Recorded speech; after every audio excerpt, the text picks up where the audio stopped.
सोलापूर न्यूजमध्ये आपल्या सगळ्यांचं स्वागत।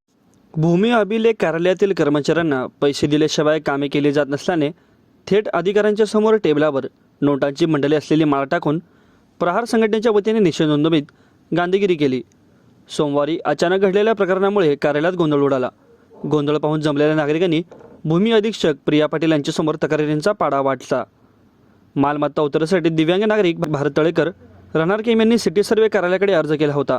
5-6 हेलपाटी मारून हे काम केले जात नसल्याने संतापलेल्या दिव्यांग व्यक्तीने थेट भूमी अभिलेख सिटी सर्वे कार्यालयात प्रहार संघटनेच्या वतीने अनोखे आंदोलन करून अधिकारी व कर्मचाऱ्यांना लाजवण्याचा प्रयत्न केला। तळेकर यांनी नोटांचे बंडल थेट प्रमुख अधिकाऱ्यांच्या कार्यालयात टेबलवर बंडल ठेवले। दरम्यान उपअधीक्षक भूमी अभिलेख प्रिया पाटील यांनी प्रश्न मार्गी लावण्याचे आश्वासन देखील दिले। वारंवार तक्रार करूनही त्यांचे काम झाले नसल्यामुळे अखेर त्यांनी प्रहारचे तालुकाध्यक्ष संदीप तळेकर यांच्यासह कार्यालयात पोहोचले। प्रिया पाटील यांच्या दालनात टेबलावर नोटांचे बंडल ठेवून आता तरी आमचे कामे करा म्हणून घोषणा दिल्याचे गोंधळ उडाला। प्रिया पाटील यांनी तक्रार समजून घेऊन संबंधितांना सर्व पेंडिंग कामे पूर्ण करण्याचे आदेश दिले। माझं सोलापूर न्यूज या यूट्यूब चॅनलला सबस्क्राईब करा आणि बेल आयकॉन प्रेस करायला विसरू नका।